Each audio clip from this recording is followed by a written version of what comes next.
Hi everybody, how's it going? Today we are going to go over the newest update in the world of Monster Strike. Version 28.0 has landed, and we've got a lot of it's not actually a lot, but we've got a big update that I think will increase the quality of life for a lot of people. I'm sure there is a non-trivial amount of people who just ignored this feature because of this pain. It is a huge improvement, and I've played around with it the last day or so. It is nice, very much. So let's just start out with it. It is the quick multi-feature, and you see it's active on my screen already. Basically, when you are joining a specified quest, you must go in here and click one of these quests. You'll see a new option here, this quick multi button. Make sure it is lit up, and you will now be able to activate the quick multi option. What this means is after you have selected a team, so let's do the Fanta quest here. You've selected the quest that you want to play, and then you should see this quick multi text on your multi sanka button here on the bottom right. When you click it, you will be introduced to I think we can move on to the next slide if I remember correctly. Yeah, you will now be introduced to making your party, and then when you hit the join button, you know what? Let's just do this and see. Right, you will automatically be inserted into an open game. Right, and why this is important is you don't have to play that stupid there's a room open, click, and then it says the room's full, and then you refresh, and then you click, and then it says the room is full. You just do that ad nauseum, and there's a point where you just get frustrated, right? And you're like, screw this. Actually, I'm kind of worried about the Fanta quest because it actually has a Fanta song, right? But we're gonna play this while we talk about this update. But I mean, just the fact that it automatically inserts you into an open game is huge. Like, it is so seamless. You saw that. Even a dummy can do this. It's just absolutely streamlined, which is a great feature to see. Now if you want to go back to the way it was, because for example you're not going to be able to pick and choose to see if somebody has a good leader or not, right? Like maybe somebody doesn't know what they're doing, they have a garbage leader, and then you're going to have to quit and then do it again. So maybe that's one disadvantage versus the old way, but I think the advantage here that you've seen outweighs everything else in any reasonable metric. And so amazing, just an amazing update. Now if you want to do this from the host side, everything is basically the same. You will have to go to the checkbox on top, make sure it's lit up, and then you will allow people who have the quick multi feature open to join in as well. And actually, while I'm here, there is a small update here that we'll just go over with since I am on the results screen. You can see here that the second bullet point here, the results screen will now remember the open state of your collapsible menu items. If, for example, like you really care about what your score was here and what medal points you got, or maybe you rather see, all the friends list so you can actually look at them and send a friend request, or maybe you'll have a subset like this. Whatever state you leave your quests in, it will remember them the next time you play, so that you'll just have them in whatever preference you like, which again is great. Customization to what you feel is important is always a good thing.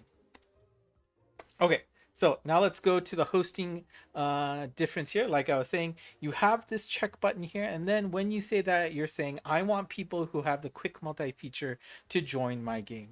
However, do note that this does prevent you from sorry, this screen, that it does prevent you from selecting that only friends can join and setting a lock with a password on it, so it's mutually exclusive to those features. So be careful about that. Also note that this feature for the quick multi only applies when you are hosting to nearby people or your people on your friends list, so this yellow button on the left. If you try to use line, you're not going to have that option because you're obviously giving that code to a specific person. And likewise, if you're trying to host to a room, that's already a specified amount of people there, so you're not going to be able to take advantage of the quick multi feature. Now, also note that this, no matter where you are to host this quest, this is not necessarily going to apply. It only is available for quests that are in the events screen, right? From here, anything from the temple, which is from here, or from the library, which is from here. So I'm sure this will expand later, but it looks amazing right now, and I'm very, very happy to see that in action. Now, there is also another improvement for the multi-sanka series, and that is the temples.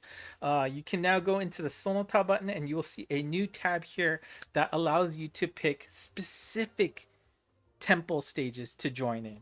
Right, before you would just select temple and you would have to hope for the best and find, you know, the right kanjis to join. Now you will be able to get exactly what you care about through this menu. Now, there is a caveat here. The old way that you could look for temple quest was this, you know, filter button. If you do that, this will work as it did before, where you're just going to have a list of various temples without being able to filter for a specific one. Again, if you want to filter for a specific one, you need to hit the blue button first and then go to this tab here so that you can get the specific temple stage that you actually care about. And that's actually it in terms of big updates. Everything else is just small updates here and there that might catch your eye. For those of you who have maxed out your box, the max size is increased by 500 to 8,200 slots. Various collab characters that allowed you to move, and then once they were done moving, move again. There were rare situations where certain characters would not deal out full damage. That has been adjusted so that that actually works properly. Round spark has been adjusted very slightly. You can see it's pretty insignificant in the, you know, big picture, you know, number wise, but I'm sure that means they must have changed some animation by maybe a few frames, which, you know, affected the amount of damage that it could deal out, so it probably just compensated for that. So nothing I'm sure anybody would be able to notice at all. It was interesting that they did specifically call out that the buff was for speed and balance types. I'm not sure why that would be necessary, but anyways, there is the difference there. And then various gachas, they've been doing this regularly now that the pool of monsters that you can get have been updated to the end of the previous month, so June 30th. Any monsters that were debuted into the game before that date are now available in those respective gachas. And this is a purely text thing for those of you who can read Japanese. The way that ite kikan, right, a set amount of turns, was represented in the descriptions of the text was a little bit everywhere. They've tightened it up so that it's a little bit more consistent textually. There is no functional difference. Again, it is just for the description to be more consistent. And of course, as is the case with all, I can turn up the volume again.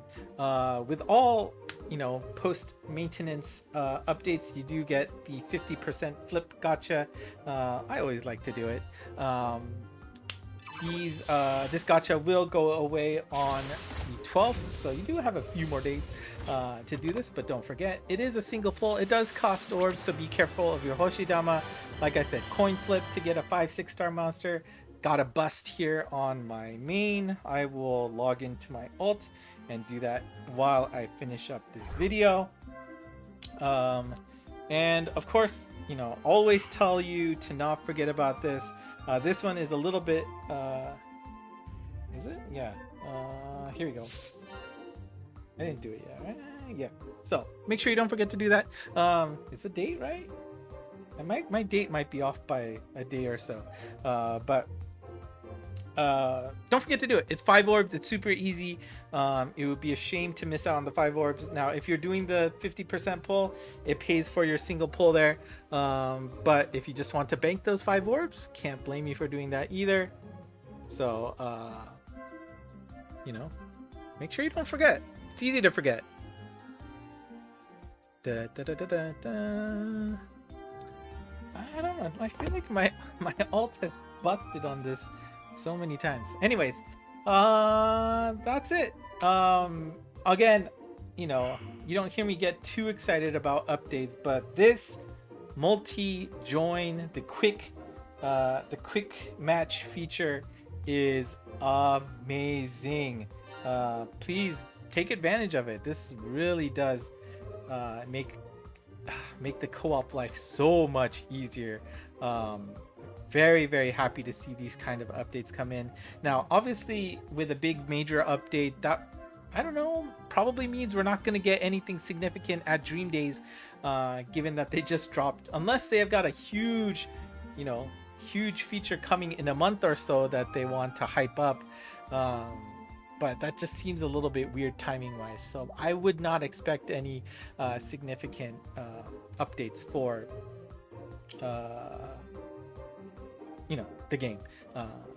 We'll see. I could be wrong. I hope I'm wrong, because I would love something new rather than, you know, like difficulty. And let's see, I will be posting the time schedule for Dream Days shortly. I'll probably take another video right after this to talk about it. If it's already up in the Discord channel, so go ahead and check that out. But if you want to wait until tomorrow, you should be able to see a video about what's going on there and what my streaming schedule will look like for that. And that's it for today. If you have any questions about the update, let me know in the comments below. Otherwise, make sure you like and subscribe to the video. ENGmonst on Twitter/X is available. And of course, like I was saying earlier, the Discord channel server link in the description below. That's it for me today. Thanks for watching. Until next time. Bye. Really bye.